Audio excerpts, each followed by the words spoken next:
Tokoh anti korupsi Raden Swaprapto disusun oleh Dea Oktaviani, S.I. Klima Azami, dan Putri Mutiara Nuradua.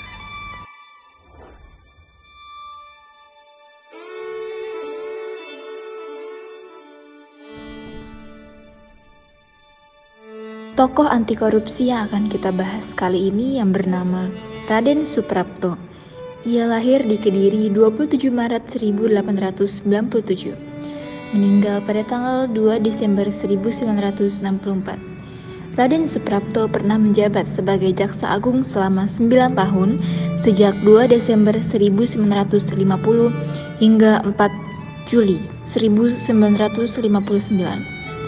Sebutan Bapak Korps Kejaksaan. Pada tanggal 22 Juli 1967, Suprapto ditetapkan sebagai Bapak Korps Kejaksaan berdasarkan Surat Keputusan Jaksa Agung Maijen Sugih Arti nomor Kep 061-DA-7-1967. Keputusan tersebut didasari atas jasa Suprapto di bidang penegakan hukum dan undang-undang. Suprapto dianggap gigih dalam memberantas semua hambatan dalam penegakan hukum. Yang terpenting adalah semasa menjabat sebagai Jaksa Agung, sifat kebapakannya sangat dirasakan oleh hampir setiap orang yang berada di bawah pimpinannya. Bapak Korps Kejaksaan Raden Suprapto sudah bekerja sebagai griffier atau panitera di Pengadilan Negeri PN Tulungagung di usia yang masih sangat muda, yaitu 19 tahun. Dikutip dari harian Kompas 1 Juli 1970, Suprapto diangkat sebagai Fourth Sitter pada Landrat Banyuwangi, Singaraja, Bali, dan Lombok pada tahun 1920 hingga 1929. Ia juga pernah menjadi hakim di Salatiga dan Pekalongan pada tahun 1941 sampai 1942. Sebelum diangkat sebagai Jaksa Agung, Suprapto terlebih dahulu diangkat menjadi hakim anggota sekaligus merangkap sebagai Ketua Pengadilan Tinggi Yogyakarta pada tahun 1948.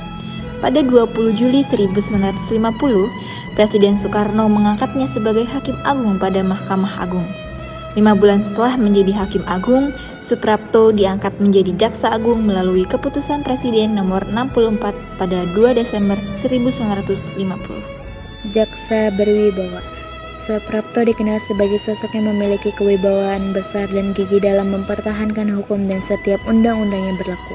Bahkan ia tak segan mempertaruhkan nyawanya demi mempertahankan keyakinannya. Seperti kesaksian dari Profesor Aci, mantan Menteri Kehakiman era Soeharto yang pernah mendampingi Suprapto. Suatu ketika seorang jaksa menindak teman seorang panglima yang dituduh melakukan penyelundupan. Karena tak suka temannya ditindak, si panglima tersebut mengeluarkan surat perintah untuk menahan si jaksa. Mengetahui hal itu, Suprapto menyambut mayor yang ditugaskan melaksanakan perintah tersebut dengan pistol di atas meja. Suprapto mempersilahkan sang mayor untuk melaksanakan tugasnya dengan syarat harus melangkahi mayatnya terlebih dahulu. Si mayor pun merasa bingung dengan kenekatan Suprapto. Ia pun terpaksa mundur teratur dan kembali pulang.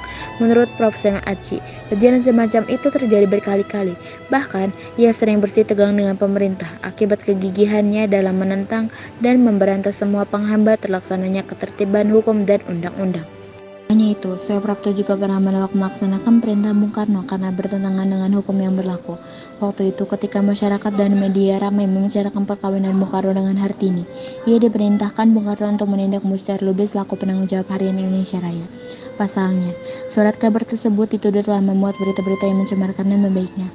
Namun, ia tidak meladeni perintah tersebut karena menurutnya penuntutan itu tak perlu dilakukan. Sebaliknya, sewaktu Ketua PKI Aidin mengeluarkan brosur yang menghina Bung Hatta, Suprapto menindaknya secara hukum dan mengadili Aidit, meski sudah ada perintah dari atasan agar tidak melanjutkannya. Bagi Suprapto, prinsip yang selalu ia pegang adalah keadilan, keyakinan, dan kejujuran, sehingga tak terpengaruh oleh apapun. Dalam artikelnya yang berjudul Mengenang Keberanian Jaksa Agung Suprapto, yang dikutip dari laman resmi LIPI, sejarawan Asfi Warman Adam yang menyebut bahwa Suprapto pernah marah kepada putrinya Silvia karena menerima 2 gelang emas besar dari seorang Pakistan. Suprapto pun marah kepada Silvia dan menyuruhnya untuk mengembalikan gelang emas itu. Putranya, Susanto, juga pernah dimarahinya karena menerima cincin bermata giok dari seorang pedagang Tionghoa. Suatu saat, Ketika Susanto bermain bola di halaman rumah, tendangannya meleset dan mengenai tukang beca yang tengah mengangkut 3 orang. Beca itu pun terguling dan semua penumpangnya terluka. Mengetahui hal itu, Suprapto menyuruh anaknya untuk meminta maaf kepada tukang beca tersebut. Ia juga membayar ganti rugi kepada si tukang beca, serta memberi biaya pengobatan untuk 3 penumpangnya.